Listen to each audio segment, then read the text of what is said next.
Trailer हर शनिवार रात 10 बजे सिर्फ डीडी न्यूज पर। Decode presented by KEI Wires and Cables. विकसित भारत का विकसित वायर। मोंगिया स्टील का बादशाह।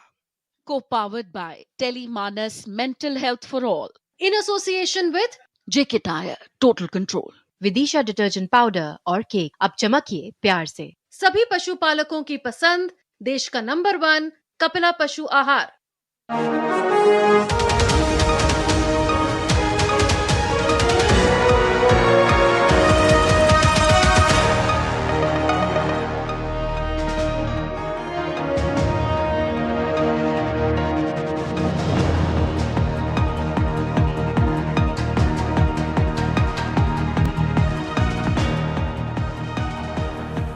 नमस्कार, मैं हूं सुधीर चौधरी और डिकोड में आपका स्वागत है। तो आइए आज की खबरों को आपके लिए डिकोड करते हैं। आज हम सबसे पहले आपको बीजेपी के नए राष्ट्रीय कार्यकारी अध्यक्ष नितिन नबीन की नियुक्ति की इनसाइड स्टोरी बताएंगे। इस देश के बड़े बड़े धुरंधर पत्रकार और राजनीतिक विश्लेषक अभी तक इस सदमे में हैं कि बीजेपी के अगले राष्ट्रीय अध्यक्ष को लेकर उनकी सारी भविष्यवाणियां फेल कैसे हो गई। आज हम आपको दिखाने वाले हैं कि प्रधानमंत्री मोदी अपनी भविष्य की रणनीति के बारे में हमेशा अपने भाषणों में एक इशारा जरूर करते हैं, लेकिन नेता और पत्रकार अक्सर इन इशारों को समझ नहीं पाते। इसके बाद हम आपको राहुल गांधी की जर्मनी यात्रा दिखाएंगे, जहां उन्होंने गाड़ियां बनाने वाली मशहूर जर्मन कंपनी BMW के प्लांट का दौरा किया।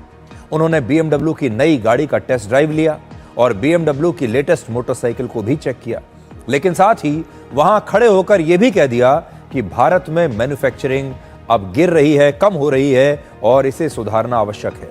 आज हम विदेश में जाकर भारत की आलोचना करने वाली राहुल गांधी की इस सोच को डिकोड करेंगे। राहुल गांधी भले ही भारत की राजनीति में नेता प्रतिपक्ष हैं, लेकिन उन्हें विदेश में जाकर एक विपक्षी नेता की तरह नहीं, बल्कि एक सच्चे भारतीय की तरह व्यवहार करना चाहिए। और आखिर में आपको बताएंगे कि भारत की फूड सेफ्टी अथॉरिटी अब अंडों के बाद पूरे देश में दूध और पनीर की जांच करवाएगी, और इसका कारण यह है कि देश भर के बाजारों से इस समय नकली दूध और पनीर की शिकायतें आ रही हैं। और हो सकता है कि आप भी बड़े शौक से जो कढ़ाई पनीर और पनीर के पकौड़े खा रहे हैं, वो भी शायद इसी नकली पनीर से बने हों। लेकिन सबसे पहले आज की एक बहुत ही खास और एक्सक्लूसिव खबर आपको दिखाते हैं। बिहार के युवा नेता नितिन नबीन को बीजेपी का राष्ट्रीय कार्यकारी अध्यक्ष नियुक्त किए जाने के बाद अब 4 दिन बीत चुके हैं, लेकिन देश के धुरंधर राजनीतिक एक्सपर्ट्स और बड़े बड़े पत्रकार अब भी इस सदमे से बाहर नहीं निकल पाए हैं कि उन्हें इस फैसले की भनक कैसे नहीं पड़ी और उनकी सारी भविष्यवाणियां गलत कैसे हो गई।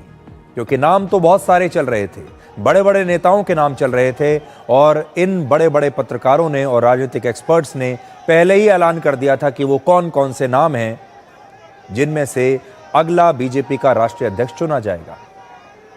असल में प्रधानमंत्री मोदी अपने भाषणों में हमेशा भविष्य का संकेत जरूर देते हैं। अगर आप उनकी बातों को ध्यान से सुनेंगे तो उनमें भविष्य की नीतियां और भविष्य का रोड मैप आपको जरूर दिखाई देगा। आज हम नितिन नबीन की नियुक्ति को आपके लिए डिकोड करेंगे। सबसे पहले आप प्रधानमंत्री मोदी का जून 2024 का ये बयान सुनिए। हम नए नए सांसद आए हैं, कुछ पुराने सांसद हैं, कुछ ज्यादा अनुभवी सांसद भी हैं। आप देखते हैं कि इन दिनों पिछले 2 दिन से आप टीवी पे देखते होंगे, एक भी सच्चाई मुझे उसमें नजर नहीं आई। कोई ये कह रहा है, कोई वो कह रहा था, सब मैंने कहा मुझे जरा पूछो तो ये जानकारी लाते कहां से, गपगोले चला रहे, किसी के खाते में कुछ भी डाल करके चल रहा है। तो आजकल कई लोग सरकार बनाने में लगे हुए हैं, मंत्री पद बांट रहे हैं, पद बांट रहे हैं, व्यवस्था बांट रहे हैं। मैं आपसे आग्रहपूर्वक कहता हूं, और जो मोदी को जानते हैं, ये सारे प्रयास निरर्थक है। वे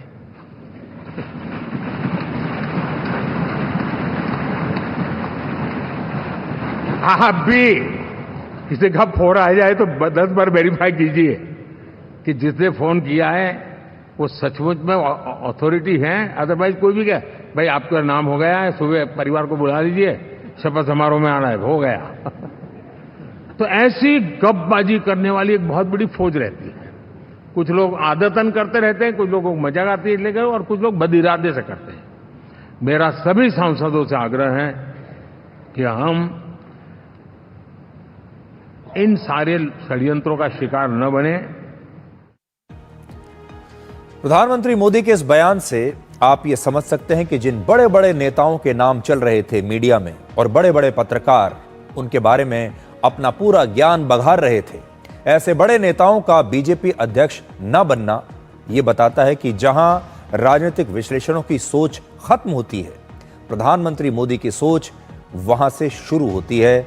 और अब प्रधानमंत्री मोदी का आप ये दूसरा बयान सुनिए, इसमें भी आपके लिए एक इशारा छिपा हुआ है। आज दिल्ली से मैं देश के नौजवानों से भी अपना एक आग्रह दोहराना चाहता हूं। मैंने 1 लाख नौजवानों को राजनीति में आगे आने के लिए कहा है। ये मैं इसलिए कहता हूं कि देश को सही मायने में एक गंभीर पॉलिटिकल ट्रांसफॉर्मेशन की जरूरत है। विकसित भारत को नई प्राण शक्ति की जरूरत है। 21वीं सदी की राजनीति को नए आइडिया, नई ऊर्जा की जरूरत है, नए चिंतन की जरूरत है। ये मैं इसलिए भी कह रहा हूं क्योंकि अगर अच्छे नौजवान बेटे बेटियां राजनीति में नहीं आएंगे तो ऐसे लोग राजनीति पर कब्जा कर लेंगे जो राजनीति में नहीं आने चाहिए। अब आप देखिए, यहां पर भी प्रधानमंत्री मोदी ने साफ संकेत दिया था कि वो बीजेपी के नेतृत्व में एक जनरेशनल शिफ्ट चाहते हैं, यानी नई पीढ़ी के नेताओं को वो मौका देना चाहते हैं। इस बार बीजेपी ने जब अपने राष्ट्रीय अध्यक्ष की खोज शुरू की तो कुछ पैमाने बनाए गए थे। पहला, नेता 50 साल से कम उम्र का होना चाहिए, यानी युवा नेता होना चाहिए। दूसरा, उसे संगठन में काम करने का, चुनाव लड़ने का और सरकार में प्रशासनिक अनुभव होना चाहिए। यहां अगर आप देखें तो नितिन नबीन इन सारे मापदंडों पर बिल्कुल फिट बैठते हैं। उनकी उम्र 45 साल है, वो लंबे समय से संगठन में काम करते आ रहे हैं, वो बीजेपी के युवा मोर्चा में पदाधिकारी रह चुके हैं, वो 5 बार विधानसभा के सदस्य रहे हैं, विधानसभा में काम करने का, विधायक के तौर पर काम करने का उन्हें अनुभव है, यानी लेजिस्लेटिव एक्सपीरियंस उन्हें है।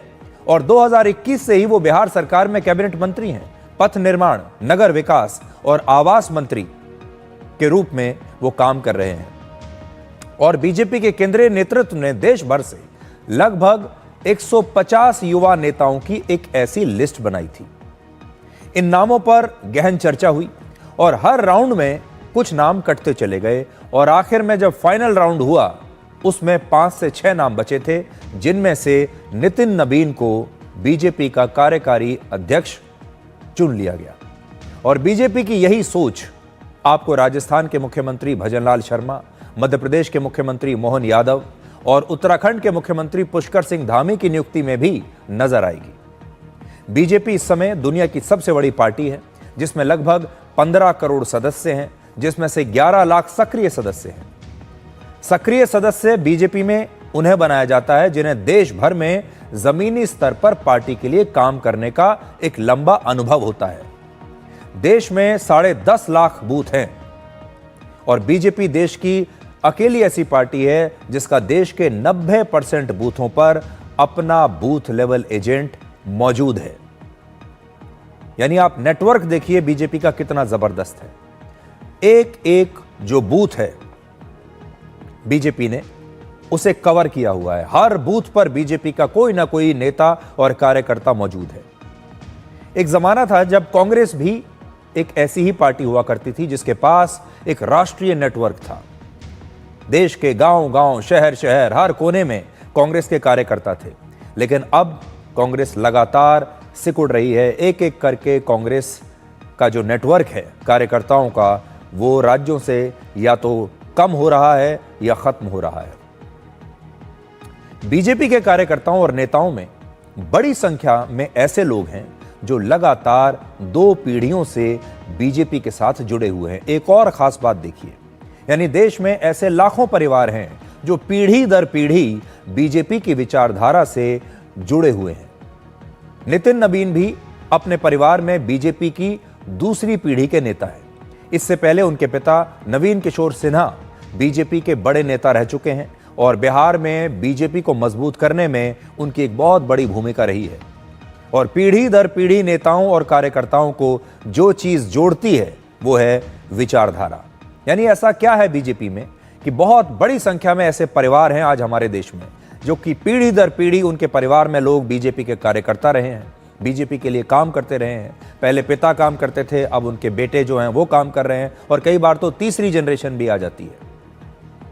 तो ऐसी कौन सी चीज है जो हजारों लाखों परिवार के लोगों को लगातार जोड़कर चल रही है और एक पीढ़ी के बाद दूसरी पीढ़ी में यह बात चलती चली आ रही है?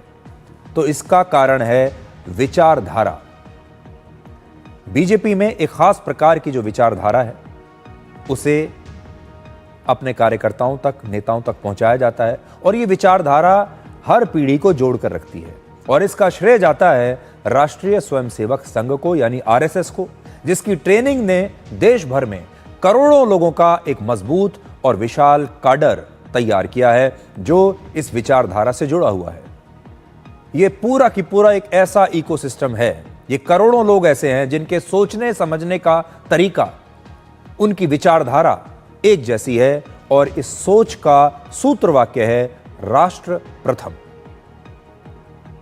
तो आप देखिए, जब राष्ट्र प्रथम की विचारधारा जोड़ी जाती है, एक लोगों के दिमाग में बचपन से यह बात डाली जाती है कि उन्हें देश के लिए काम करना है, राष्ट्र के लिए काम करना है और राष्ट्र सबसे ऊपर है, उसके बाद ये एक इकोसिस्टम बनता है और फिर वो इकोसिस्टम इस प्रकार के नेताओं को तैयार करता है और फिर वो नेता आगे चलकर अपनी जिम्मेदारियां निभाते हैं। तो नितिन नवीन को जो इस बार बीजेपी का राष्ट्रीय कार्यकारी अध्यक्ष बनाया गया है, उसके पीछे बीजेपी की ये सारी सोच काम कर रही थी। प्रधानमंत्री मोदी ने कई बार इसका इशारा किया है, लेकिन लोग उन इशारों को अक्सर समझ नहीं पाते। अब प्रधानमंत्री मोदी की इस नई नीति के बाद बात करते हैं राहुल गांधी की पुरानी राजनीति की। और वो राजनीति एक ही है, वो ये है कि हर बार विदेश में जाकर भारत को नुकसान पहुंचाने वाला कोई ना कोई बयान देना है।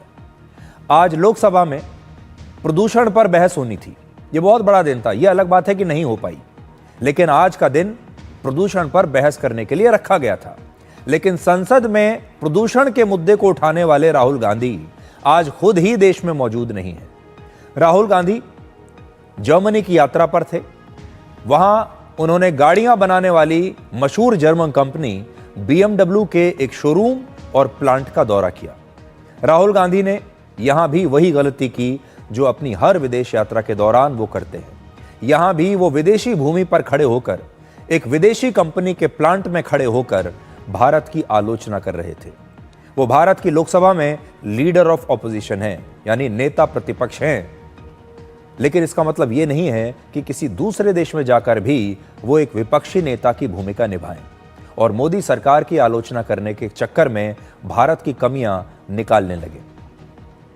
असल में राहुल गांधी जब बाहर जाते हैं तो उन्हें थोड़ी देर के लिए राजनीति बंद कर देनी चाहिए। एक नेता प्रतिपक्ष के तौर पर सोचना बंद करके वो सिर्फ एक सच्चे भारतीय की तरह अगर सोचें तो शायद वो ऐसा नहीं करेंगे। कांग्रेस पार्टी ने खुद सोशल मीडिया पर राहुल गांधी की इस जर्मनी यात्रा का वीडियो पोस्ट किया है, जहां वो BMW के प्लांट में दिखाई दे रहे हैं, शोरूम में दिखाई दे रहे हैं। और राहुल गांधी इस वीडियो में कह रहे हैं कि भारत में प्रोडक्शन और मैन्युफैक्चरिंग गिर रही है, जिसे ठीक करने की जरूरत है। आगे बढ़ने से पहले आप राहुल गांधी का ये वीडियो देखिए। We went and saw the BMW factory. Fantastic experience. And I was particularly excited to see that they've got a 450cc bike that TVS has made with them. So I think that's going to do well. Good to see that Indian flag is flying there. India needs to start producing. Production is the key for the success of any country. And our manufacturing is declining. It should actually be going up. तो कह रहे हैं कि हमारी जो manufacturing है वो decline कर रही है, यानी वो कमज़ोर हो रही है। इस दौरान राहुल गांधी को वहाँ कुछ भारतीय भी मिले जिन्होंने भारत के लोग जो वहाँ पर थे उन्होंने कुछ फ़ोटो भी खिंचवाई उनके साथ। लेकिन राहुल गांधी भारत के लोगों के साथ फ़ोटो तो खिंचवा रहे हैं, लेकिन वहाँ पर बात ऐसी कर रहे हैं जिससे हर भारतीय को शर्मिंदा होना पड़ेगा। राहुल गांधी का दावा है कि भारत में मैन्युफैक्चरिंग सेक्टर में गिरावट आ रही है।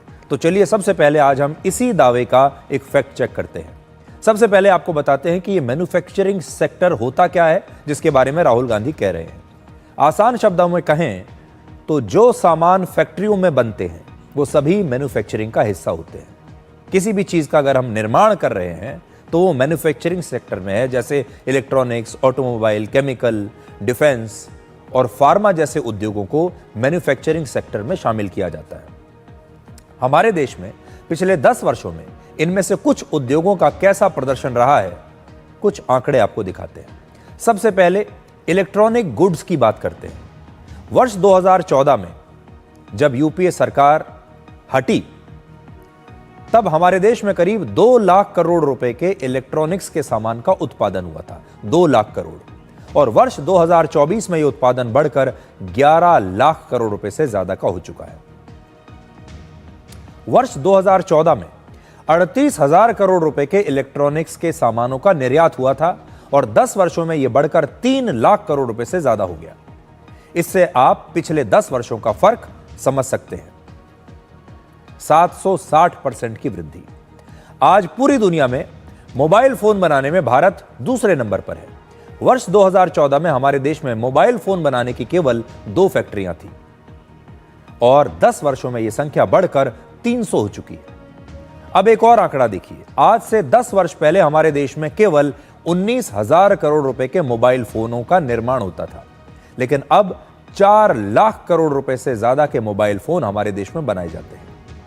2132% की वृद्धि। हमारे देश में न केवल मोबाइल फोन का उत्पादन बढ़ा बल्कि एक्सपोर्ट्स में भी कई गुना वृद्धि हुई है। 2014 में हमारे देश से सिर्फ 1500 करोड़ रुपए के मोबाइल फोन एक्सपोर्ट हुए। 10 वर्षों में मोबाइल फोन एक्सपोर्ट का यह आंकड़ा बढ़कर अब 2 लाख करोड़ रुपए तक पहुंच गया है। 1500 करोड़ और आज 2 लाख करोड़। आज मोबाइल फोन एक्सपोर्ट करने के मामले में भारत दुनिया में तीसरे नंबर पर है। अमेरिका को स्मार्टफोन निर्यात करने में भारत ने चीन को भी पीछे छोड़ दिया है। मैन्युफैक्चरिंग सेक्टर का एक और बहुत बड़ा हिस्सा है डिफेंस सेक्टर। पिछले वर्ष 2014 में हमारे देश में 46,429 करोड़ रुपए का रक्षा उपकरण का उत्पादन हुआ था। 10 वर्षों में यह बढ़कर अब 1,27,000 करोड़ रुपए हो चुका है। हमारे देश में ऑटोमोबाइल सेक्टर में भी लगातार वृद्धि हुई। वर्ष 2014 में 2,15,00,000 गाड़ियों का उत्पादन हुआ, निर्माण हुआ और वर्ष 2024 में यह बढ़कर 3,10,00,000 गाड़ियों तक पहुंच चुका है। यहां भी 44% की वृद्धि है। हमारे देश में औद्योगिक उत्पादन कैसे बढ़ रहा है, अब इसे समझिए और इसके लिए आप इंडस्ट्रियल प्रोडक्शन का यह आंकड़ा देखिए। IIP यानी इंडेक्स ऑफ इंडस्ट्रियल प्रोडक्शन हमारे देश की आर्थिक मजबूती को दिखाता है। पिछले 10 वर्षों में हमारे देश में लगातार औद्योगिक उत्पादन बढ़ा। स्टील, सीमेंट और रिफाइनरी जैसे सेक्टर बहुत अच्छा प्रदर्शन कर रहे हैं। केवल कोरोना के समय, कोरोना काल में, जब कोविड काल को हम छोड़ दें, जब सारा कामकाज ठप हो गया था, उसके अलावा आप देखेंगे लगातार वृद्धि हो रही है। बीजेपी के सांसद संबित पात्रा ने राहुल गांधी की इस भारत विरोधी सोच का और दावों का इनकी आलोचना की है। देश के एलओपी का एक बहुत महत्वपूर्ण दायित्व होता है। बहुत रेस्पॉन्सिबल तरीके से देश के एलओपी को बिहेव करना होता है, विशेष करके जब एलओपी विदेश की भूमि में होते हैं। पार्लियामेंट यहाँ चल रहा है, पार्लियामेंट में बहुत सारे महत्वपूर्ण बिल्स पे चर्चा हो रही है और इंडियन डायस्पोरा को एड्रेस करने के लिए राहुल गांधी जर्मनी में है। आज हमने देखा कि म्यूनिक के BMW की फैक्ट्री में राहुल गांधी जी का पदार्पण हुआ और वहाँ राहुल गांधी जी ने उनके मैन्युफैक्चरिंग को आगे बढ़ाते हुए, उसकी बढ़ाई करते हुए यह भी कहा कि मुझे दुख है कि भारत की मैन्युफैक्चरिंग अच्छी नहीं है, the manufacturing is poor in India. अब देखिए, बार बार राहुल गांधी जी का इस प्रकार विदेश जाना और विदेश की भूमि से भारत को अपमानित करना और भारत के विरोध में बोलना कहीं न कहीं दिखाता है कि राहुल गांधी और कांग्रेस पार्टी के मन में किस प्रकार की भावना भारतवर्ष को लेकर है। अब राहुल गांधी जर्मनी की इतनी बड़ी कंपनी के हेडक्वार्टर में, उनके प्लांट में गए और वहां जाकर वो BMW के हेडक्वार्टर से ये कहते हैं कि भारत की मैन्युफैक्चरिंग गिर रही है।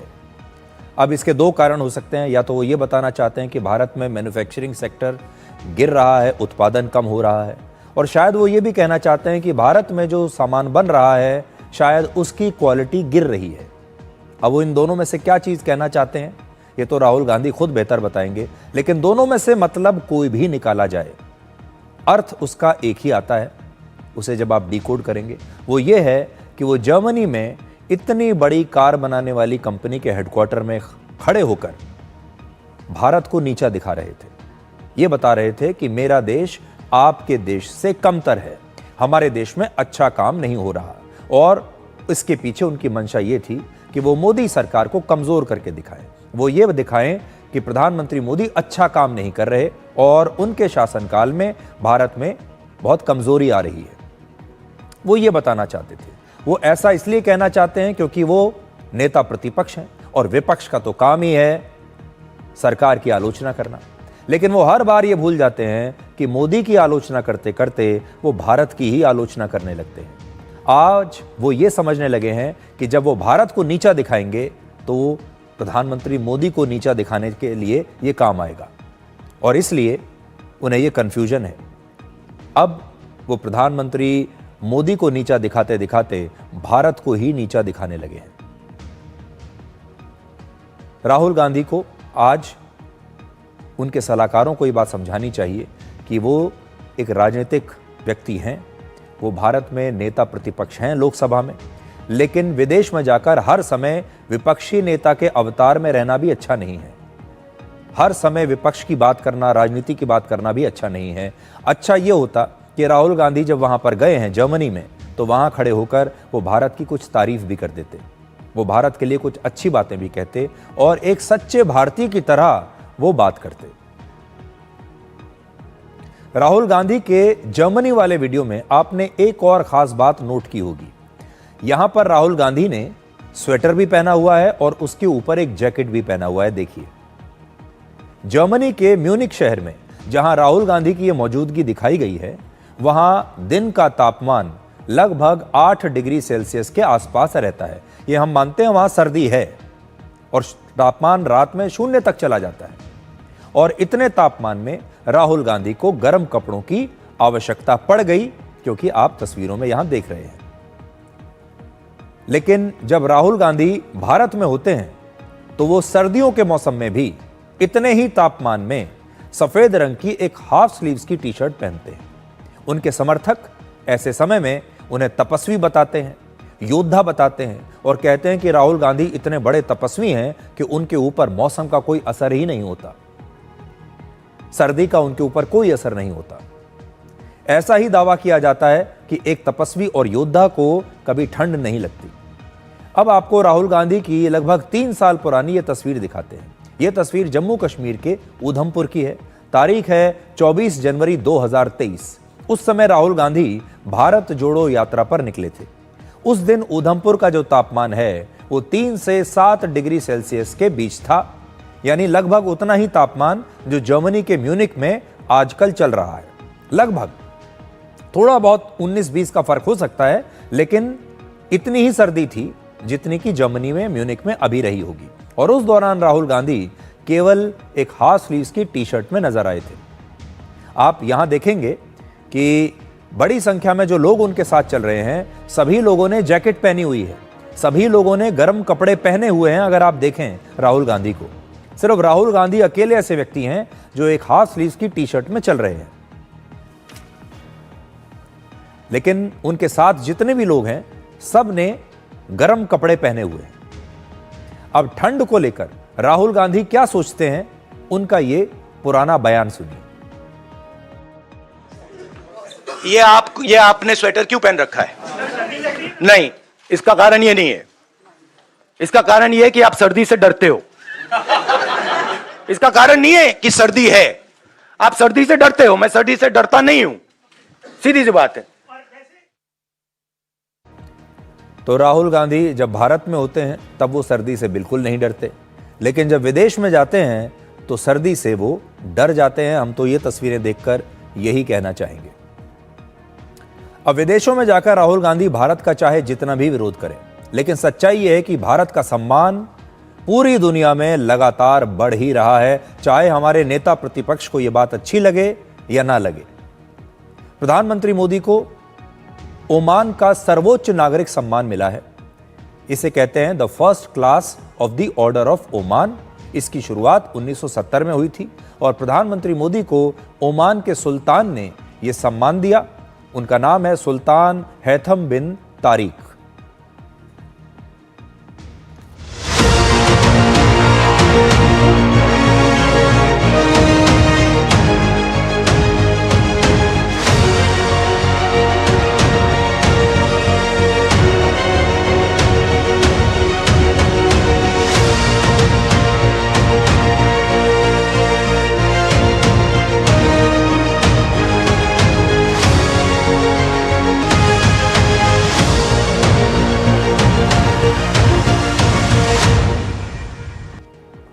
वर्ष 2025 में यानी इसी साल अब तक प्रधानमंत्री मोदी को 10 देशों का नागरिक सम्मान मिल चुका है और पिछले 11 वर्षों में जब से वो भारत के प्रधानमंत्री बने हैं उन्हें 29 देशों ने अपने यहां का नागरिक सम्मान दिया है। और प्रधानमंत्री मोदी की 2 दिनों की ओमान यात्रा आर्थिक लिहाज से भी काफी महत्वपूर्ण रही है। भारत और ओमान के बीच कॉम्प्रिहेंसिव इकोनॉमिक पार्टनरशिप एग्रीमेंट यानी CEPA अब हो चुका है। ये एक फ्री ट्रेड एग्रीमेंट है जिसमें आयात और निर्यात पर टैक्स को या तो बिल्कुल कम कर दिया जाता है या फिर इसे समाप्त कर दिया जाता है। ओमान 20 वर्षों के बाद किसी देश के साथ इस प्रकार का फ्री ट्रेड एग्रीमेंट कर रहा है। इससे पहले ओमान ने वर्ष 2006 में अमेरिका के साथ इस प्रकार का समझौता किया था और अमेरिका के बाद अब वो भारत के साथ ये समझौता कर रहा है और इसे नई पीढ़ी का एक नया व्यापारिक समझौता कहा जा रहा है।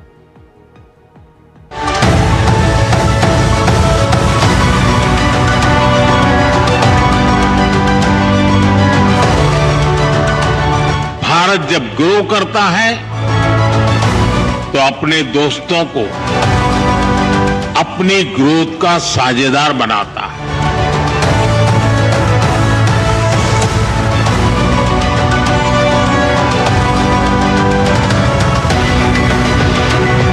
भारत एक भरोसेमंद फ्यूचर रेडी पार्टनर है।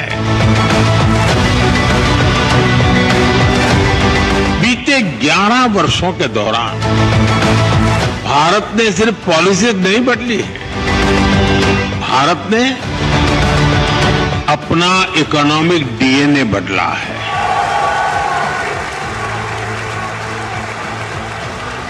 यहां का पूरा एटमॉस्फेयर चार्ज हो गया है। मैं मेरे सामने एक मिनी इंडिया देख रहा हूं।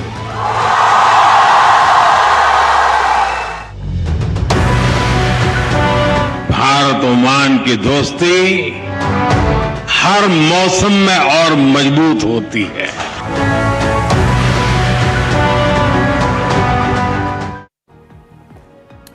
भारत और ओमान के बीच हुए इस समझौते को अब आप 3 पॉइंट्स में समझिए। पहला, अब भारत से किसी भी सामान को ओमान एक्सपोर्ट करना बेहद सस्ता होगा क्योंकि अब भारत के 98% एक्सपोर्ट्स पर ओमान में कोई टैरिफ, कोई टैक्स नहीं लगेगा और इससे पहले ये 5% था। इस समझौते से हमारे देश के टेक्सटाइल, फुटवेयर, ऑटोमोबाइल्स और ज्वेलरी जैसे सेक्टर्स को सीधा फायदा होगा और भारतीय सामान अब ओमान में ड्यूटी फ्री हो जाएंगे। वर्ष 2024 में भारत ने लगभग 36,500 करोड़ रुपए का सामान ओमान को एक्सपोर्ट किया था। दूसरा पॉइंट, भारतीय प्रोफेशनल्स को ओमान में काम करने के लिए अब आसानी से 2 साल तक का वीजा मिलेगा, जो पहले सिर्फ 90 दिनों का हुआ करता था। और तीसरा, ओमान में भारतीय कंपनियों को 100% निवेश करने की अनुमति मिल गई है। पहले उन्हें ओमान की किसी स्थानीय कंपनी को अपना पार्टनर बनाना पड़ता था। ओमान के अलावा Britain, Japan, Australia, south Korea, UAE, Mauritius, Singapore और थाईलैंड जैसे कई देशों के साथ भारत का फ्री ट्रेड एग्रीमेंट हो चुका है। और प्रधानमंत्री मोदी ने कहा कि बीते 11 वर्षों में भारत ने सिर्फ नीतियां नहीं बदली, बल्कि भारत ने अपना आर्थिक डीएनए बदल दिया है। और इस ऐतिहासिक फैसले से भारत और ओमान के बीच व्यापार को एक नई रफ्तार मिलेगी। आज हम एक ऐसा ऐतिहासिक निर्णय ले रहे हैं जिसकी गूंज आने वाले कई दशकों तक सुनाई देगी। कॉम्प्रिहेंसिव इकोनॉमिक पार्टनरशिप एग्रीमेंट यानी सीपा हमारी पार्टनरशिप को 21वीं सेंचुरी में नया विश्वास, नई ऊर्जा से भर देगा। तो आपको याद होगा, अमेरिका ने जब भारत के ऊपर 50% टैरिफ लगा दिया था, तब से हम भी लगातार ये बात कर रहे हैं। और भारत के लिए भी सबसे अच्छी रणनीति ये रहेगी कि भारत अब ज्यादा से ज्यादा देशों के साथ फ्री ट्रेड एग्रीमेंट साइन करे। और भारत ऐसा कर भी रहा है, क्योंकि हमारा जो एक्सपोर्ट है उसकी काफी हद तक निर्भरता अमेरिका के बाजारों पर है। और ये निर्भरता हमें कम करनी होगी। हमें नए बाजार तलाशने होंगे जहां पर हमारे देश का सामान उन नए बाजारों में जाकर हम बेच सकें। और उसके लिए उन देशों के साथ फ्री ट्रेड एग्रीमेंट करना हमें जरूरी होगा, हमारा उससे बहुत फायदा होगा। तो अब आप देखिए कि भारत का जो FTA नेटवर्क है, फ्री ट्रेड एग्रीमेंट का जो नेटवर्क है, वो कैसे बढ़ता जा रहा है। हमने यूनाइटेड किंगडम के साथ फ्री ट्रेड एग्रीमेंट किया 2025 में। उसके बाद हमने यूरोप के साथ किया, यूरोप फ्री ट्रेड एसोसिएशन के साथ 2024 में। उसके बाद हमने ऑस्ट्रेलिया के साथ भी 2022 में ये हम कर चुके हैं। यूएई के साथ भी फ्री ट्रेड एग्रीमेंट हमारा है और मॉरिशस के साथ भी हमारा फ्री ट्रेड एग्रीमेंट है। और आने वाले दिनों में भारत और भी कई देशों के साथ ये फ्री ट्रेड एग्रीमेंट कर सकता है। अब देखिए, ओमान ने अपना इतना बड़ा नागरिक सम्मान प्रधानमंत्री मोदी को दिया है। ओमान की 95% जनसंख्या मुस्लिम है। ओमान इस्लामिक देश है। और आज प्रधानमंत्री मोदी को विदा करने के लिए जब ओमान के उप प्रधानमंत्री हवाई अड्डे पर पहुंचे तो उन्होंने हाथ जोड़कर नमस्कार की मुद्रा में उन्होंने इस प्रकार से उन्हें विदा किया। और ओमान के जो उप प्रधानमंत्री हैं वो वहां के सुल्तान के भाई भी हैं। तो ये भारत की जो ताकत है वो आपको इस तस्वीर में नजर आएगी। आप जरा यहां देखिए कि ओमान के उप प्रधानमंत्री भारत के प्रधानमंत्री को छोड़ने के लिए हवाई अड्डे पर आए और कैसे उन्होंने नमस्कार की मुद्रा में हाथ जोड़कर प्रधानमंत्री मोदी को विदा किया। आप भी जरा यहां देखिए।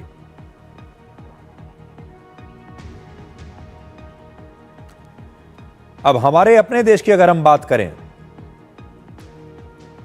तो हमारे देश में अक्सर लोग राजनीति करने के लिए प्रधानमंत्री मोदी को मुस्लिम विरोधी बता देते हैं। लेकिन अब आप देखिए, ओमान जैसा जो देश है, जो इस्लामिक देश है, वो कितने प्यार के साथ, कितने सम्मान के साथ प्रधानमंत्री मोदी का स्वागत करता है। हमारा उनके साथ फ्री ट्रेड एग्रीमेंट होता है। वहां के उप प्रधानमंत्री नमस्कार की मुद्रा में उन्हें अलविदा कहते हैं। और आप यहां देख पाएंगे कि हमारे देश में इस्लाम का कुछ और ही मतलब निकाला जाता है। हमारे देश में इस्लाम को लेकर जो राजनीति होती है वो किसी और ही रास्ते पर चली जाती है। और जहां पर जो असली इस्लामिक देश हैं, जहां पर 90 से 95% आबादी मुस्लिम है, जो देश खालिस इस्लामिक देश हैं, वहां पर देखिए प्रधानमंत्री मोदी का कितना जबरदस्त स्वागत हो रहा है। इससे पहले आपने जॉर्डन में भी देखा होगा प्रधानमंत्री मोदी का कैसा स्वागत जॉर्डन के किंग ने किया। और वहां पर भी उन्होंने अपना नागरिक सम्मान प्रधानमंत्री मोदी को दिया। अमेरिका का 50% टैरिफ लगने के बाद ओमान पहला देश है जिसके साथ भारत ने इस प्रकार का फ्री ट्रेड एग्रीमेंट किया है। और इस वक्त की नई खबर यह है कि प्रधानमंत्री मोदी जो है वो अपने विदेश दौरे के बाद वापस नई दिल्ली पहुंच गए हैं और हम भी आपको अब वापस अपने देश में लाते हैं। इसी हफ्ते हमने आपको डिकोड में हानिकारक केमिकल्स वाले अंडों से सावधान किया था। हमने आपको बताया था कि कैसे हमारे देश में एक ब्रांडेड अंडे का सैंपल लिया गया था, एक बड़ी कंपनी के अंडे के सैंपल को लिया गया और इसमें कुछ केमिकल्स पाए गए थे जिससे आपके शरीर को बहुत सारा नुकसान भी हो सकता है और इससे कैंसर भी हो सकता है। और लोग बड़े हैरान थे कि अगर अंडे में भी ऐसी मिलावट अब होने लगी है तो फिर हम क्या खाएंगे। अब उन अंडों की तो जांच हो रही है, लेकिन अंडों के साथ साथ आज हम आपको नकली दूध और पनीर से भी सावधान करना चाहते हैं, क्योंकि शाकाहारी लोगों के लिए दूध और पनीर ही प्रोटीन का मुख्य स्रोत है। सबसे बड़ी खबर आपके लिए यह है कि अब देश भर में मिलावटी दूध और पनीर की जांच को लेकर एक अभियान शुरू किया गया है। और यह अभियान सिर्फ मिलावट के खिलाफ नहीं है, बल्कि यह आपकी थाली, आपके बच्चों और आपकी सेहत को बचाने की लड़ाई है। आप अक्सर अखबारों में, न्यूज़ चैनल्स में और रील्स में मिलावटी दूध और पनीर पकड़े जाने की खबरें देखते रहते होंगे। क्या आप कभी ये सोचते हैं कि जो दूध या पनीर हर दिन आपके घर में आता है वो 100% असली भी है या नहीं, या फिर उसे starch, washing soda, palm oil या केमिकल्स डालकर बनाया गया है जो धीरे धीरे आपके शरीर को नुकसान पहुंचा रहा है। हमारे देश में हर साल 5 लाख टन पनीर बेचा जाता है। आप जब किसी होटल में या किसी रेस्टोरेंट में या कहीं भी खाना खाने के लिए बाहर जाते हैं तो वहां भी ब्रेड पकौड़े से लेकर समोसे, मोमोज, बर्गर, पिज्जा, सैंडविच, शाही पनीर, मटर पनीर, पनीर पराठा वगैरह वगैरह खाते होंगे। सवाल यह है कि इन सब में आपको नकली पनीर तो नहीं खिलाया जा रहा, क्योंकि हमारे देश में बड़े पैमाने पर मिलावटी दूध और पनीर का कारोबार खुलेआम हो रहा है। इसी महीने दिल्ली के पास फरीदाबाद में पुलिस और फूड सेफ्टी डिपार्टमेंट ने 800 किलोग्राम मिलावटी पनीर एक गाड़ी से बरामद किया था और इस पनीर की मात्रा इतनी थी कि करीब 8000 लोग इसे खा सकते थे।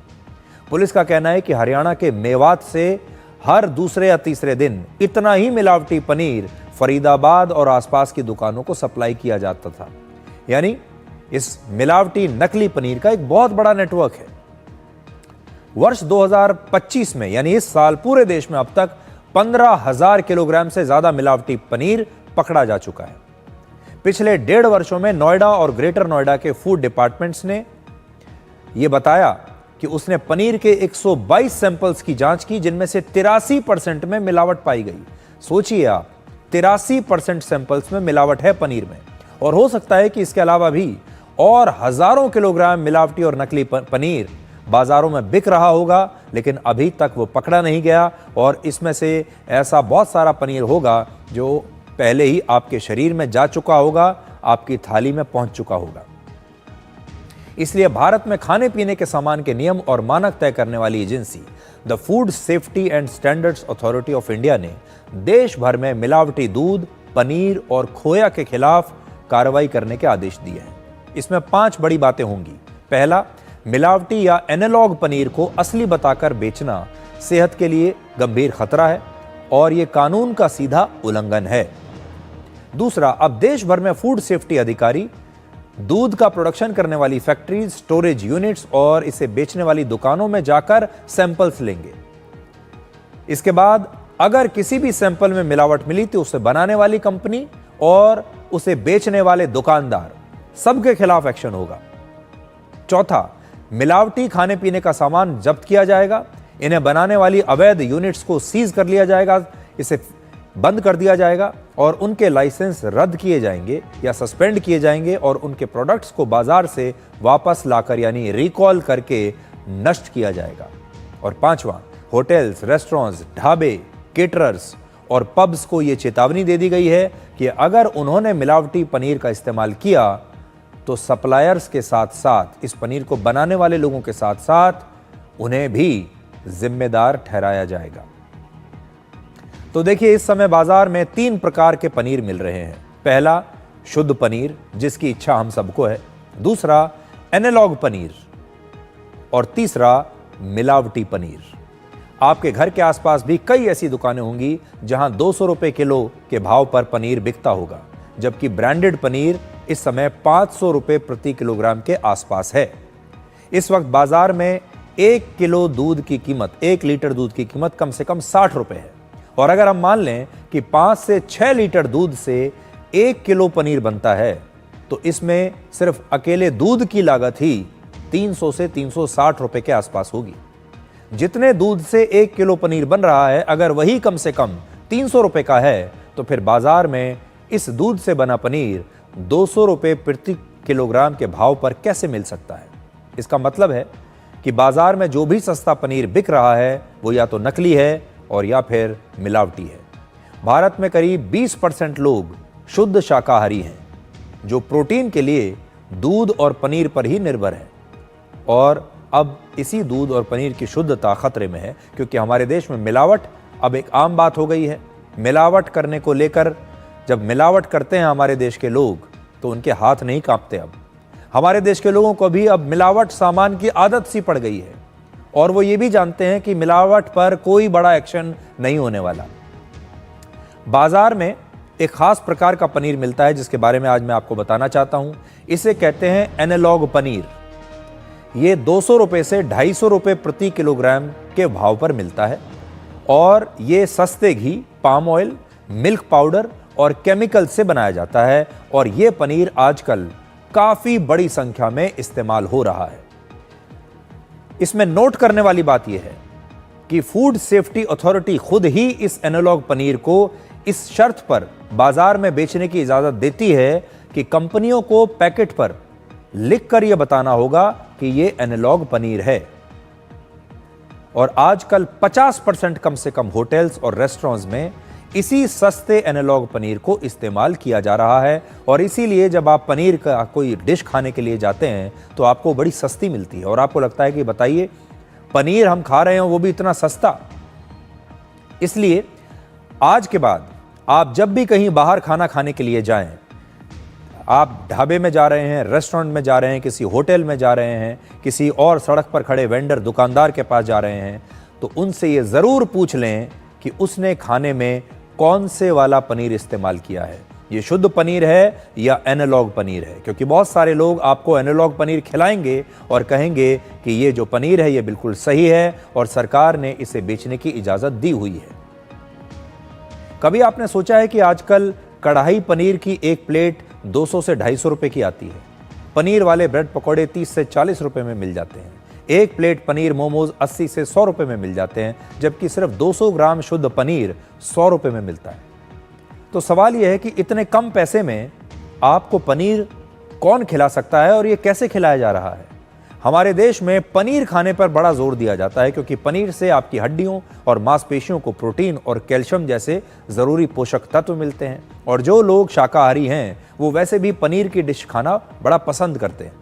लेकिन नकली और मिलावटी पनीर खाने से आपको डायबिटीज हो सकता है, हाइपरटेंशन हो सकता है, यहां तक कि कैंसर भी हो सकता है।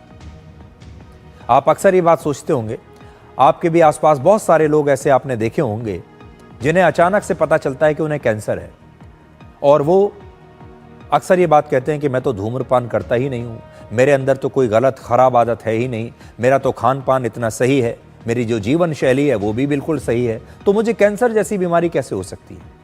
जब कैंसर जैसी बीमारियां इस वजह से होती हैं क्योंकि आपको ये पता ही नहीं है कि अब तक आपने अपने शरीर में कितने वर्षों से कौन कौन सी मिलावटी चीजें खाई हैं। आप न जाने कितने वर्षों से मिलावटी दूध या पनीर खाते आ रहे हैं, आपको भी नहीं पता। और इन बीमारियों से बचने के लिए सबसे जरूरी काम यह होगा कि आप सस्ता पनीर और मिलावटी पनीर ना खरीदें, क्योंकि सस्ते पनीर में मिलावट होने की आशंका सबसे ज्यादा होती है। अब हमारे देश में अंडों की जांच हो रही है, राष्ट्रव्यापी जांच अंडों की जा रही है कि हमारे देश के बाजारों में जो अंडे बिक रहे हैं उनके सैंपल लिए जाएंगे, फिर उन्हें लैब में टेस्ट किया जाएगा कि कहीं अंडे भी नकली तो नहीं है, नकली दूध आ रहा है, नकली पनीर आ रहा है। और एक और बड़ी बात यह है कि मुर्गियों से ज़्यादा अंडे लेने के लिए, उनका उत्पादन बढ़ाने के लिए मुर्गियों को तरह तरह के केमिकल्स खिलाए जाते हैं। गाय और भैंसों से ज़्यादा दूध निकालने के लिए उन्हें कई प्रकार के केमिकल्स के इंजेक्शन लगाए जाते हैं। और जब उस दूध में वो केमिकल्स आ जाते हैं तो पनीर में भी वही केमिकल्स आएंगे और आपके शरीर में जाएंगे। हमारे देश में एक ये बहुत बड़ी समस्या इस समय बन चुकी है। पेस्टिसाइड्स का इस्तेमाल किया जा रहा है, केमिकल्स का इस्तेमाल किया जा रहा है उत्पादन बढ़ाने के लिए और अपना मुनाफा बढ़ाने के लिए, चाहे उसके लिए वो पूरे की पूरी पीढ़ियों की जो शरीर हैं उन्हें खराब कर दें। और नकली और मिलावटी कारोबार सिर्फ खाने पीने की चीज़ों तक नहीं है, अब नकली दवाइयाँ भी हमारे देश में बन रही हैं। दिल्ली पुलिस की क्राइम ब्रांच ने दिल्ली में ही एक अवैध फैक्ट्री पर छापा मारा जहां पर नकली दवाइयों और कॉस्मेटिक प्रोडक्ट्स बनाए जा रहे थे। हैरान करने की बात यह है कि बाजार में करीब 100 रुपए में मिलने वाली दवाई को ये सिर्फ 1 से 1.5 रुपए में बना रहे थे। यानी आपकी सेहत को खतरे में डालकर एक वर्ग ऐसा है जो जबरदस्त मुनाफा कमा रहा है। जो इनकी मैन्युफैक्चरिंग कॉस्ट है वो तो मार्केट वैल्यू का एक फ्रैक्शन ही होता है। आप ऐसे अंदाजा लगा लें कि अगर मार्केट में कोई प्रोडक्ट 100 रुपए का बिक रहा है तो उसकी मैन्युफैक्चरिंग कॉस्ट इनको मात्र 1 से 1.5 रुपए ही आती है, क्योंकि बल्क में मैन्युफैक्चर हो रहा है। ये पूरा सिंडिकेट है, बिहार से लेकर और पंजाब हिमाचल तक पूरे नॉर्थ इंडिया में, एमपी में, यूपी में, हर जगह इसकी सप्लाई जा रही है। अब एक छोटा सा ब्रेक ले लेते हैं और ब्रेक के बाद आपको बताएंगे कि इस साल यानी वर्ष 2025 में कैसे चांदी की चांदी रही और पिछले सिर्फ 11 महीनों में ही कैसे 1 किलो चांदी की कीमत करीब 1 लाख रुपए से 2 लाख रुपए तक पहुंच गई है।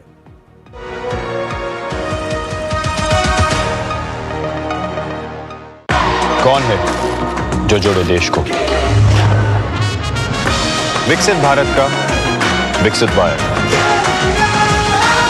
क्या तनाव आपके मानसिक और शारीरिक स्वास्थ्य पर बुरा असर डाल रहा है और आप समय प्रबंधन नहीं कर पा रहे? तनाव प्रबंधन के लिए टेलीमानस के 14416 पर संपर्क करें। विदिशा डिटर्जेंट पाउडर और केक जो दाग धब्बे निकाले प्यार से।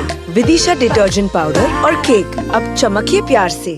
हिंदुस्तान मिले हिंदुस्तान से। जय हो देश हो विदेश हो जेके हो। देश का टायर जेके टायर। खादी सिर्फ एक वस्त्र नहीं बल्कि भारत की आत्मनिर्भरता और सांस्कृतिक विरासत का प्रतीक है और आज वैश्विक फैशन और सस्टेनेबल लाइफस्टाइल की नई परिभाषा बन चुकी है। वर्ष 2024-25 में वर्ष 2013-14 के मुकाबले 1,16,000 करोड़ रुपए के खादी ग्रामोद्योग प्रोडक्ट्स का उत्पादन, जो लगभग 350% की वृद्धि है। 1,70,000 करोड़ रुपए के खादी ग्रामोद्योग प्रोडक्ट्स की रिकॉर्ड बिक्री अर्थात 450% वृद्धि दर्ज हुई और साथ ही पिछले 11 वर्षों में लगभग 2 करोड़ लोगों को केवीआईसी ने रोजगार दिया। तो आइए भारत की आत्मनिर्भरता को बढ़ावा दें और खरीदें खादी और ग्रामोद्योग उत्पाद। विजिट करें नजदीकी खादी स्टोर। बच्चों को सर्टिफिकेट मिले तो कितना अच्छा लगता है ना। और अगर आपके आटे को भी मिले तो गेहूं की क्वालिटी, आटे की शुद्धता, रोटी की सॉफ्टनेस के लिए सर्टिफिकेट अगर होता तो है ना। आशीर्वाद आटा का क्वालिटी सर्टिफिकेट। पैक स्कैन करो, खुद चेक करो। आशीर्वाद आटा, क्वालिटी का वादा, लिख के ले लो। मौत कभी अचानक आती है तो कभी दबे पांव। दुर्घटना प्रभावित गर्भवती महिला, थैलेसीमिया रोगी के लिए रक्त का अभाव जानलेवा हो सकता है। जिंदगी और मौत की इस लड़ाई में आप बन सकते हैं सुपर हीरो। रक्तदान करने से कम नहीं होता, गर्व होता है, जान बचाने का गर्व। आखिरकार मैं 18 की हो गई तो इस बार मैंने वोट भी डाला और खून भी दे पाई। 65 साल की उम्र तक 177 बार किया स्वैच्छिक रक्तदान और यही है मेरा अभिमान। कीजिए रक्तदान और बनिए किसी के चेहरे की मुस्कान। लेकिन नन्ही सी जान, आपका हमेशा करेंगे सम्मान। आप हो मेरे सुपर हीरो। रक्तदान यानी जीवन दान। Thank you. Blood transfusion services division DGHS, स्वास्थ्य एवं परिवार कल्याण मंत्रालय, भारत सरकार द्वारा जनहित में जारी। खादी सिर्फ एक वस्त्र नहीं बल्कि भारत की आत्मनिर्भरता और सांस्कृतिक विरासत का प्रतीक है और आज वैश्विक फैशन और सस्टेनेबल लाइफस्टाइल की नई परिभाषा बन चुकी है। वर्ष 2024-25 में वर्ष 2013-14 के मुकाबले 1,16,000 करोड़ रुपए के खादी ग्रामोद्योग प्रोडक्ट्स का उत्पादन, जो लगभग 350% की वृद्धि है। 1,70,000 करोड़ रुपए के खादी ग्रामोद्योग प्रोडक्ट्स की रिकॉर्ड बिक्री अर्थात 450% वृद्धि दर्ज हुई और साथ ही पिछले 11 वर्षों में लगभग 2 करोड़ लोगों को केवीआईसी ने रोजगार दिया।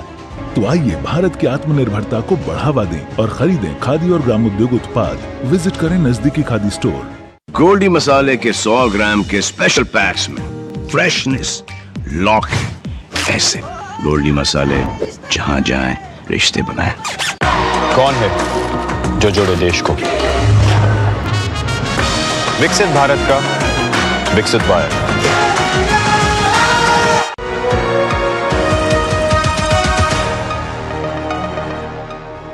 अब आपको जल्दी से बताते हैं कि इस साल चांदी की चांदी कैसे रही। अब 1 किलो चांदी की कीमत 2 लाख रुपए को पार कर चुकी है। आज 1 किलो चांदी की कीमत 2,11,000 रुपए है। इस साल 1 जनवरी को 1 किलो चांदी की कीमत थी 90,500 रुपए और आज 2 लाख रुपए से ज्यादा हो चुकी है। वर्ष 2025 खत्म होने में अब 2 हफ्ते से भी कम समय बचा है। हर कोई इस साल अपने अपने निवेश से मिले फायदे की चर्चा कर रहा है और इस साल निवेशकों को फायदा देने में चांदी सबसे ऊपर रही है। इस साल सोने में 73% की तेजी आई, जबकि चांदी में 133% की तेजी आई है। 133% महंगी हुई है चांदी। वहीं शेयर बाजार से इस साल अब तक निवेशकों को सिर्फ 9.19% रिटर्न मिला है। तो शेयर बाजार, सोना और चांदी, इन तीनों की तुलना आप देख लीजिए। सबसे बड़ा सवाल यह है कि आखिर चांदी में इतनी तेजी क्यों आई। इस समय चांदी में तेजी आने के 3 वजहें हैं। पहला, अब चांदी सिर्फ ज्वेलरी तक सीमित नहीं है, बल्कि एक जरूरी कच्चा माल बन चुकी है। सेमीकंडक्टर्स, इलेक्ट्रिक व्हीकल्स और सोलर पैनल्स बनाने में चांदी का इस्तेमाल होता है, जिसकी वजह से इसकी मांग लगातार बढ़ रही है। दूसरा, दुनिया भर में चांदी की बढ़ती कीमत की वजह से नवंबर में अमेरिका ने चांदी को क्रिटिकल मिनरल घोषित कर दिया। इसका मतलब है कि अब चांदी के आयात, निर्यात और उसके खनन जैसे हर मामले में सरकार की नजर रहेगी। ऐसे में अमेरिकी कंपनियों को यह डर है कि अमेरिका के राष्ट्रपति डोनाल्ड ट्रंप आने वाले समय में चांदी पर नया टैरिफ लगा सकते हैं और इसी डर से अमेरिकी कंपनियां अब ज्यादा चांदी जमा कर रही हैं, स्टोर कर रही हैं। अमेरिका अपनी जरूरत की करीब 2/3 चांदी दूसरे देशों से खरीदता है।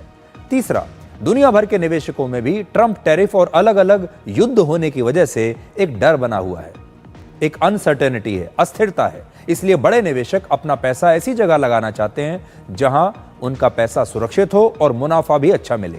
ऐसे में चांदी और सोना निवेश का सबसे बढ़िया विकल्प बन गया है और इस साल चांदी की कीमत सोने से कहीं ज्यादा तेजी से बढ़ रही है। इसलिए ज्यादा मुनाफे की उम्मीद में निवेशक सोने से ज्यादा पैसा चांदी पर लगा रहे हैं। आज 10 ग्राम सोने की कीमत 1,34,900 रुपए है।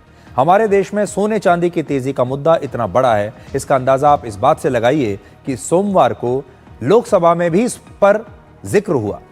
एक सवाल के जवाब में वित्त राज्य मंत्री पंकज चौधरी ने एक लिखित जवाब में बताया कि सोने चांदी में तेजी अंतर्राष्ट्रीय कारणों से हो रही है। सरकार सोने और चांदी की कीमतें तय नहीं करती और दुनिया भर में राजनीतिक तनाव और आर्थिक विकास को लेकर एक डर बना हुआ है। इसलिए सुरक्षित निवेश के तौर पर सोने में निवेश बढ़ रहा है।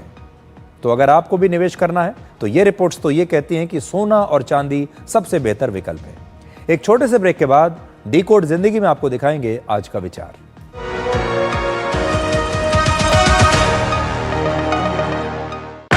कौन है जो जोड़े देश को? विकसित भारत का विकसित भारत। खादी सिर्फ एक वस्त्र नहीं बल्कि भारत की आत्मनिर्भरता और सांस्कृतिक विरासत का प्रतीक है और आज वैश्विक फैशन और सस्टेनेबल लाइफस्टाइल की नई परिभाषा बन चुकी है। वर्ष 2024-25 में वर्ष 2013-14 के मुकाबले 1,16,000 करोड़ रुपए के खादी ग्रामोद्योग प्रोडक्ट्स का उत्पादन, जो लगभग 350% की वृद्धि है। 1,70,000 करोड़ रुपए के खादी ग्रामोद्योग प्रोडक्ट्स की रिकॉर्ड बिक्री अर्थात 450% वृद्धि दर्ज हुई और साथ ही पिछले 11 वर्षों में लगभग 2 करोड़ लोगों को केवीआईसी ने रोजगार दिया। तो आइए भारत की आत्मनिर्भरता को बढ़ावा दें और खरीदें खादी और ग्रामोद्योग उत्पाद। विजिट करें नजदीकी खादी स्टोर। हिंदुस्तान मिले हिंदुस्तान से। जय हो देश हो विदेश हो जेके हो। देश का टायर जेके टायर। खादी सिर्फ एक वस्त्र नहीं बल्कि भारत की आत्मनिर्भरता और सांस्कृतिक विरासत का प्रतीक है और आज वैश्विक फैशन और सस्टेनेबल लाइफस्टाइल की नई परिभाषा बन चुकी है। वर्ष 2024-25 में वर्ष 2013-14 के मुकाबले 1,16,000 करोड़ रुपए के खादी ग्रामोद्योग प्रोडक्ट्स का उत्पादन, जो लगभग 350% की वृद्धि है। 1,70,000 करोड़ रुपए के खादी ग्रामोद्योग प्रोडक्ट्स की रिकॉर्ड बिक्री अर्थात 450% वृद्धि दर्ज हुई और साथ ही पिछले 11 वर्षों में लगभग 2 करोड़ लोगों को केवीआईसी ने रोजगार दिया। तो आइए भारत की आत्मनिर्भरता को बढ़ावा दें और खरीदें खादी और ग्रामोद्योग उत्पाद। विजिट करें नजदीकी खादी स्टोर। इस देश की हर माँ, बच्चे, बूढ़े, जवान, खिलाड़ी, डॉक्टर, इंजीनियर, सबको गाय भैंस की दूध की शक्ति पर भरोसा है। पर जब इन पशुओं को कपिला पशु आहार मिलेगा, तभी तो दूध सिर्फ ज्यादा ही नहीं, शक्ति से भरपूर भी होगा। कपिला पशु आहार, देश का नंबर 1 पशु आहार। क्या आप परेशानियों से घिरे हैं? मन भारी है और कोई रास्ता नजर नहीं आ रहा? याद रखें, समाधान आपके पास है। टेलीमानस के निशुल्क नंबर 14416 पर कॉल करें। कहीं से भी, कभी भी, 24 घंटे यह सुविधा उपलब्ध है। यहाँ आपकी बात सुनी जाती है, समझी जाती है और आपको सही दिशा दी जाती है। आप अकेले नहीं हैं, मदद बस एक कॉल दूर है। खादी सिर्फ एक वस्त्र नहीं बल्कि भारत की आत्मनिर्भरता और सांस्कृतिक विरासत का प्रतीक है और आज वैश्विक फैशन और सस्टेनेबल लाइफस्टाइल की नई परिभाषा बन चुकी है। वर्ष 2024-25 में वर्ष 2013-14 के मुकाबले 1,16,000 करोड़ रुपए के खादी ग्रामोद्योग प्रोडक्ट्स का उत्पादन, जो लगभग 350% की वृद्धि है। 1,70,000 करोड़ रुपए के खादी ग्रामोद्योग प्रोडक्ट्स की रिकॉर्ड बिक्री अर्थात 450% वृद्धि दर्ज हुई और साथ ही पिछले 11 वर्षों में लगभग 2 करोड़ लोगों को केवीआईसी ने रोजगार दिया। तो आइए भारत की आत्मनिर्भरता को बढ़ावा दें और खरीदें खादी और ग्रामोद्योग उत्पाद। विजिट करें नजदीकी खादी स्टोर। बच्चों को सर्टिफिकेट मिले तो कितना अच्छा लगता है ना। और अगर आपके आटे को भी मिले तो? गेहूं की क्वालिटी, आटे की शुद्धता, रोटी की सॉफ्टनेस के लिए सर्टिफिकेट अगर होता तो? है ना, आशीर्वाद आटा का क्वालिटी सर्टिफिकेट। पैक स्कैन करो, खुद चेक करो। आशीर्वाद आटा, क्वालिटी का वादा, लिख के ले लो। कौन है जो जोड़े देश को? विकसित भारत का विकसित भारत।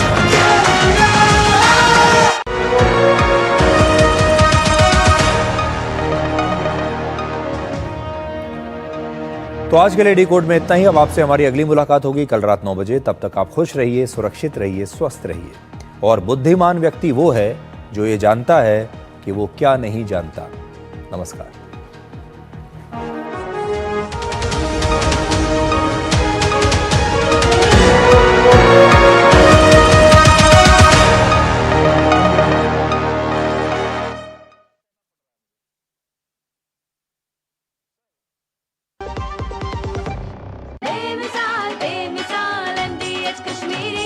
लाल रंग इसका अपार, तीखा कम है फिर भी स्वाद। बेमिसाल बेमिसाल MDH कश्मीरी। और कम डाल पर असली डाल। MDH कश्मीरी लाल मिर्च पाउडर। बेमिसाल बेमिसाल MDH कश्मीरी। MDH। कहाँ है?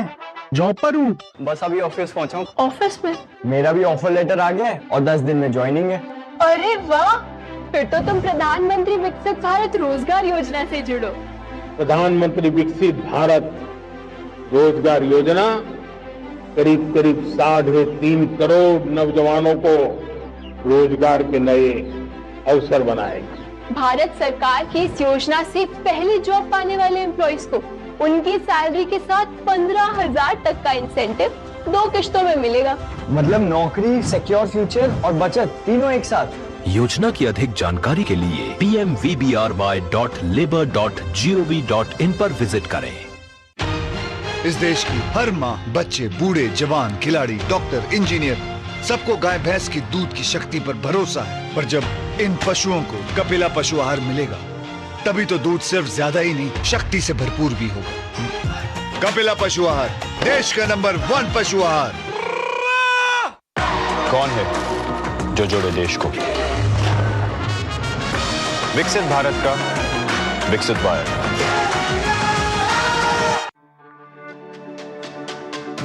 मेरी पसंद, मेरी पसंद, मेरी पसंद, मेरी पसंद, हमारी पसंद, हम सबकी पसंद। मजबूत देश का मजबूत सरिया हो गया स्टील। पढ़ता है, खेलता है, झूलता उछलता है, दौड़ता कभी कभी दौड़ कराता है, आगे आगे बढ़ता है इंडिया, अमूल दूध पीता है इंडिया। छोले बने तो गोल्डी गोल्डी छोले मसाले, जहाँ जाए रिश्ते बनाए। गोल्डी लाइफ